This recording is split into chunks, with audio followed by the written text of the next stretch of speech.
부산 분들이 오셨다고 해서 포교사 분들이죠? 예, 참 복이 많으세요. 정말 복이 많으십니다. 제가 늘 불자님들께 하는 이야기지만 사람으로 태어나기가 어렵고 무엇을 만나기가 어렵다? 부처님 법, 불법을 만나기가 참 어려운데 부처님 법을 만나서 이렇게 열심히 공부하셔서 포교사까지 되신 분들을 보니까 정말 복이 많으신 분들이다라는 생각이 듭니다. 근데 이 복을, 여기 뭐 박수 자주 치라는 뭐 리액션 교육 받나요? 아까도 밖에서 들으니까 툭 하면 박수 치시더라고요. 그래서 5번인데, 하여튼. 그래서 이제 우리가 이렇게 부처님의 가르침을 공부할 수 있는 큰 복을 얻었다는 거, 정말 우리가 영광으로 알고 이번 생에 잘 닦아야 된다. 어떻게 닦아야 된다? 정말 잘 닦아야 됩니다. 근데 우리가 마음에 번뇌와 망상이 너무 많아요. 그렇죠? 탐욕과 성냄과 어리석음이 가득하잖아요. 그래서 이렇게 머리 깎고 웬만큼 수행했다고 해서 탐진치가 사라지는 것도 아니고, 여러분들도 경험해봤지만 나름대로 불교 공부 많이 했다 하지만 내 마음이 아직도 내가 부족한 것이 많구나, 아직도 내가 이렇게 탐진치 삼독이 많구나 라는 거 느끼시죠? 그거 안 느끼면 불자 아니에요. 둘 중에 하나예요. 완전히 깨달았거나 아니면 후한무치하거나. 근데 여기서 완전히 깨달은 분 있어요? 없어요? 다행이다. 나 있으면 나 쫄릴 뻔했어요. 선생님 저 완전히 깨쳤어요 하면 우리 관계 어색해지잖아요. 그래서 끊임없이 닦아 나아가다 보면 우리도 저렇게 위대한 부처님이 될 수 있습니다. 그래서 제가 부처님 경전을 보면서 참 감동받은 내용 중에 하나가, 우리 석가모니 부처님을 포함해서 과거, 현재, 미래 모든 부처님께서 원래는 우리하고 똑같은 중생이었대요. 그 얘기 들으셨죠? 우리와 똑같은 번뇌망상이 가득한 중생이었지만 닦아서 결국은 저렇게 위대한 부처님이 되셨다. 그와 같이 우리도 한마음 한뜻으로, 지금은 많이 부족한 사람들이지만 탐욕과 성냄과 어리석음이 가득하고 부처님 법 닦겠다고 절에 왔는데도 도반들끼리 막 싸우고, 너 때문에 절에 안 나온다느냐, 이거 잘 됐다느냐 뭐 이러면서 저도 뭐 별의별 거 다 봤잖아요. 그렇게 우리가 지금은 마음 공부가 부족하지만 그래도 부처님 믿고 닦으면 언젠가는 우리도 완전한 저렇게 깨달음을 얻으신 위대한 부처님이 될 수가 있다. 이게 법화사상이에요, 여러분. 여기 법화경 사경하신 분들 많죠? 그게 법화사상입니다. 부처님의 가르침을 스치기만 한 공덕으로도, 장난으로 땅바닥에 부처님의 모습을 그리기만 했더라도 그 사람은 이미 깨달음을 얻을 수 있는 인연을 심었다. 근데 여러분들은 포교사가 될 정도로 공부 열심히 하셨으니까 성불이 훨씬 빠르실 거예요. 내가 더 빠르려나? 뭐 가봐야 알죠, 뭐. 누가 더 빠를지는. 하지만 우리가 정말 부처님 법 만난 걸 소중하게 여겨야 됩니다. 우리가 인생을 살아가면서 우리가 항상 행복하기를 원하고 불행에서 벗어나기를 원하지만 인생의 삶이라는 것이 내 마음대로 돼야 안 돼요? 안 됩니다. 그래서 옛날부터 큰 스님들께서 늘 하시던 말씀이, 인생이 내 마음대로 술술 풀리기를 바라는 그 마음이 가장 큰 망상이다라고 하셨어요. 근데 저도 여러분들 앞에서 이런 말하기는 좀 부끄럽지만 저도 나이가 들수록 그 말씀이 더 마음에 와닿아요. 인생이 결코 내 마음대로, 내 뜻대로 되지가 않는구나. 여러분, 우리 불자분들이 저 보면 뭐 저를 가리켜서 뭐 불교계 아이돌이라고 부르더라고요. 그래서 아이돌이 아니라 또라이겠지, 내가 이렇게 우스갯소리로 그렇게 얘기를 하는데, 멀리서 보면 막 광우 스님, 뭐 젊은 스님이 불교계에서 전국적인 인지도도 있고 신도들한테 사랑도 많이 받고 법문도 많이 다니고 이렇게 술술 일이 풀리는구나, 이렇게 많은 분들이 생각하세요. 여러분들 그렇게 생각하는 분들이 있죠? 내 속을 몰라서 그래요.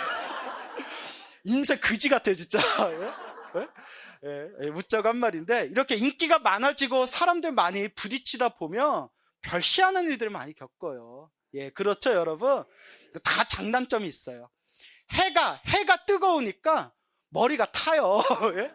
그와 같이 이렇게 명예와 인기가 많다고 해서 모든 일이 술술 풀리는 게 아니에요. 그러면서 느끼는 게, 인생이 내 마음대로 술술 풀리기를 바라는 마음이 정말 가장 큰 망상이구나. 그 큰 스님들 말씀이 더 마음에 와닿더라고요.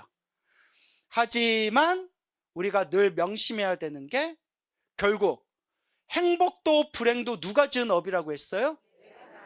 부처님이 경전에서 누누이 말씀하셨지만 다 내가 지은 업의 인연이다.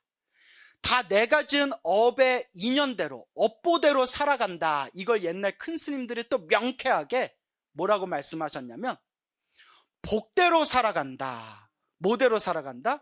복대로 살아간다. 저 이렇게 법문할 때 사람이 앞에 있으면 자꾸 신경 쓰는 게 침 튈까봐 내가. 괜찮으세요 보살님? 영광을 아세요? 나 이거 법문하다 보면 막 침이 튈 때가 있는데, 어떤 분은 막 샤워하는 느낌이에요. 이러셔서 괜찮나요 보살님? 다행이네. 성수다 생각하시고. 그래서 이제 우리가 부처님의 가르침을 항상 명심해야 되는 게, 뭐대로 살아가더라? 다 복대로 살아가더라. 여러분 살아간 게 다 복대로 사는 거예요. 우리가 다 복대로 살아가는데 복이 저마다 달라요. 재물복이 있는 사람이 있는데 건강복이 없는 사람이 있어요. 재물복도 있고 건강복도 있는데 가족복이 없는 사람이 있어요. 가족복도 있고 건강복이 있는데 재물복이 없는 사람이 있어요.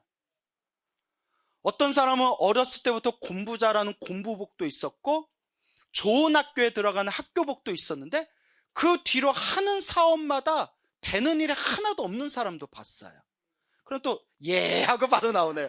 그런 사업복이 또 없는 사람들이 있어요.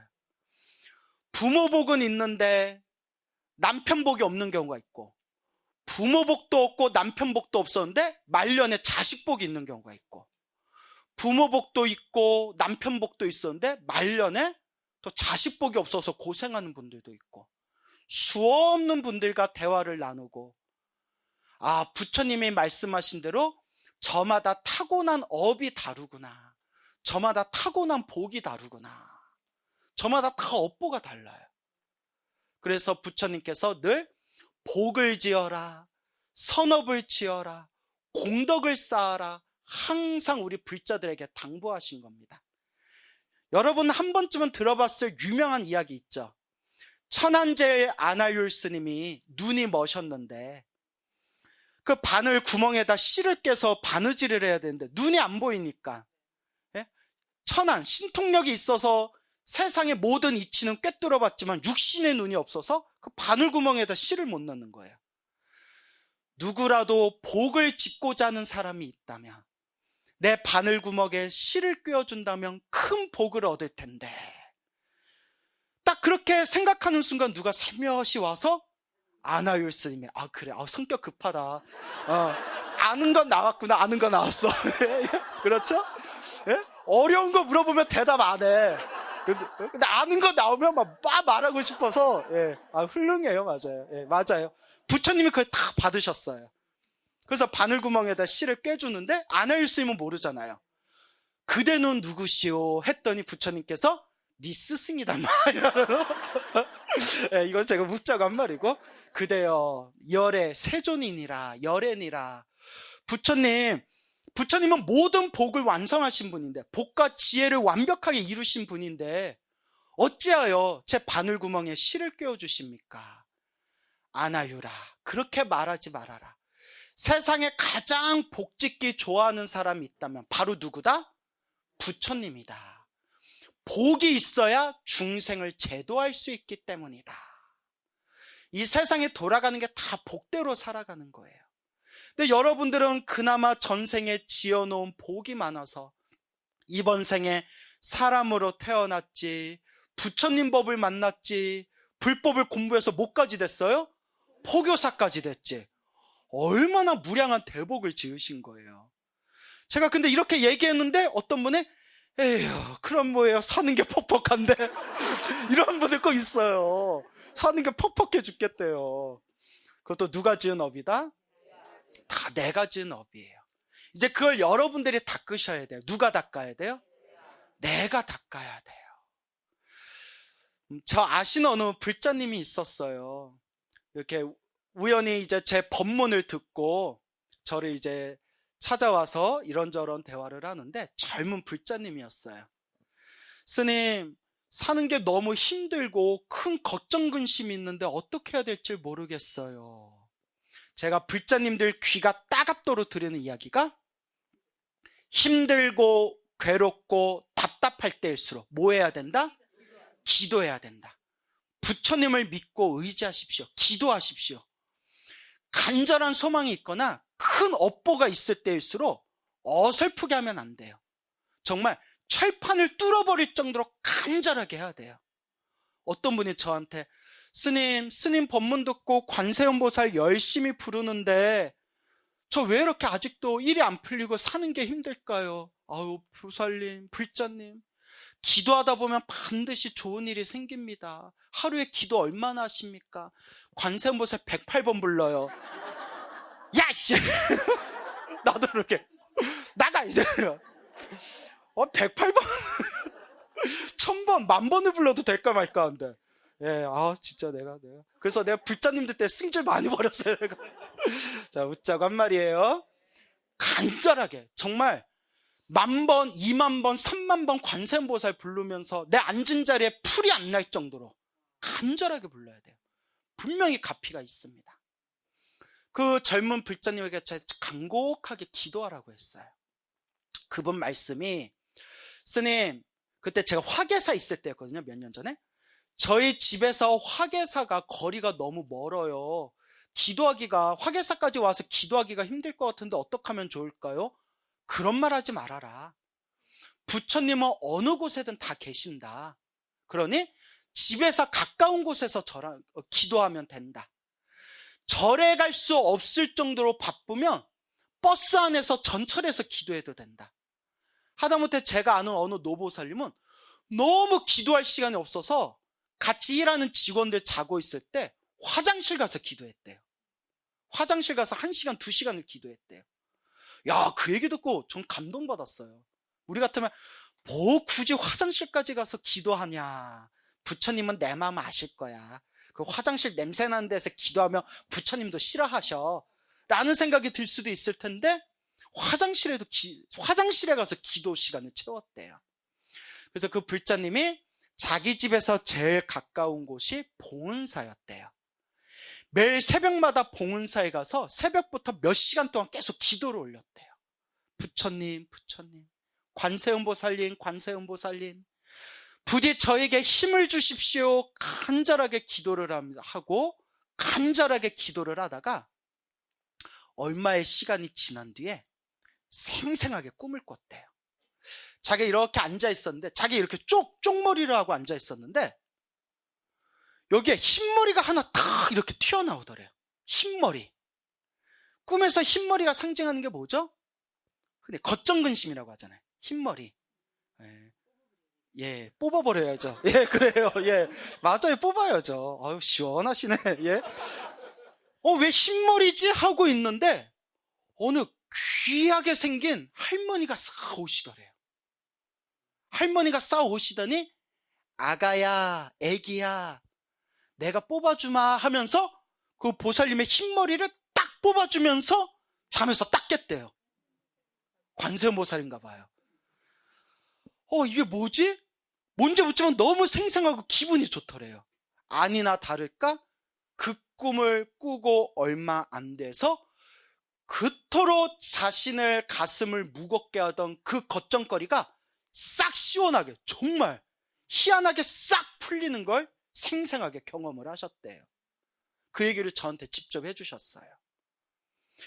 그 불자님이 어느 날이었어요. 스님, 제가 이제 또 먹고 살아야 되니까 카페를 하나 하려고 합니다. 아, 그래요. 카페 하셔서 저도 가끔 뭐 시간 되면 커피 마시러 갈게요. 예수님 응원해 주십시오 해서 있는 돈 없는 돈 쫙 끌어 들어가지고 카페를 열었는데 처음에 좀 손님들이 많이 모였대요. 손님들이 좀 모여서 잘 되겠다 싶었는데 카페 열고 얼마 되지도 않아서 뭐가 터졌을까요? 코로나. 자영업자들 피눈물 흘리게 한 코로나가 뻥 터지고 나니까 그때 막 공포 분위기가 확산되면서 사람들이 밖에 안 다녔잖아요. 망하게 생긴 거예요. 스님 저 어떡해요? 스님 저 어떡해요? 그걸 왜 나한테 물어봐? 나는 장사해본 적도 없는데 그걸 왜 나한테 물어보지? 스님 저 어떡해요? 있는 돈 없는 돈 다 쏟아서 카페 열었는데 저 어떡해요? 제가 가르쳐 줄 게 뭐밖에 없을까요? 사기쳐라? 예? 기도해라. 그래서 이렇게 가르쳐 줬어요. 최소한 관세음보살 하루에 5,000번 부르고, 그리고 돈이 급하니까 관세음보살 42수주 진원 아시죠? 첫 번째 진원이 뭔지 아세요? 해보셨네요. 그 여의수주 진원이 재물을 얻는 진원이에요. 또 오늘 집에 가서 또 다들 하시게 생겼네. 야, 돈 들어온대, 야. 이러면서. 그걸 무조건 5,000번 읽어라 했어요. 관세음보살 5,000번, 여의수 진원 5,000번. 무조건 10,000번 이상 기도해라. 시간이 되면 더 열심히 해라. 그렇게 그 보살님이 간절하게 낮이나 밤이나 간절하게 기도를 하다가 얼마 후에 꿈을 꿨는데 자기 이렇게 누워 있었대요. 그냥 뭐 아무것도 없이 아무 이불 없이 이렇게 누워 있었는데 큰 스님, 크게 생긴 스님이 싹 나타나시더래요. 크게 생긴 스님이 싹 나타나시더니 춥지 하면서 이불을 싹 덮어주는데 온몸이 사르르 녹을 것처럼 너무 편안하더래요. 이불을 덮어주는 꿈을. 그러면서 너무나 편안하다 하면서 잠에서 깼대요. 보살님 기도 제대로 했다. 헐벗고 있는데 큰 스님이 나타나서 이불을 덮어주는 꿈이 이제 편안해진다는 뜻이다. 여러분들 눈치가 딱 오죠?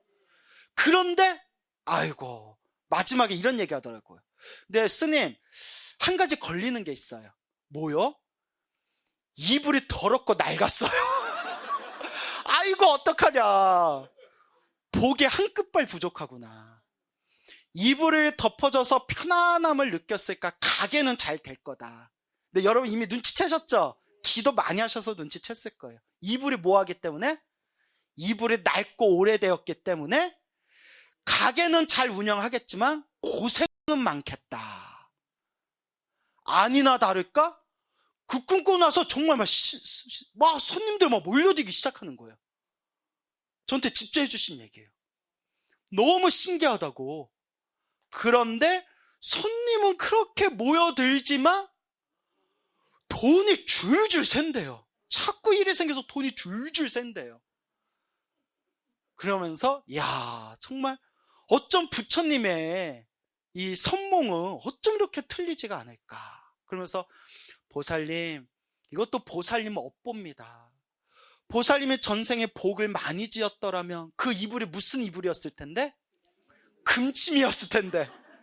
보살님이 박복해가지고 기도는 열심히 했지만 한 끝발이 부족한 겁니다. 그저 지금처럼 열심히 기도하십시오 해서 지금도 매일 관세음보살 5,000번, 6,000번씩 매일매일 연불 하면서 그렇게 열심히 사시는 불자님이 있습니다. 믿습니까 여러분? 예. 그래서 우리가 늘 힘들고 괴로울 때 무엇을 지어야 된다? 복을 짓고 선업을 짓고 공덕을 쌓으면서 정말 힘들고 괴로울 때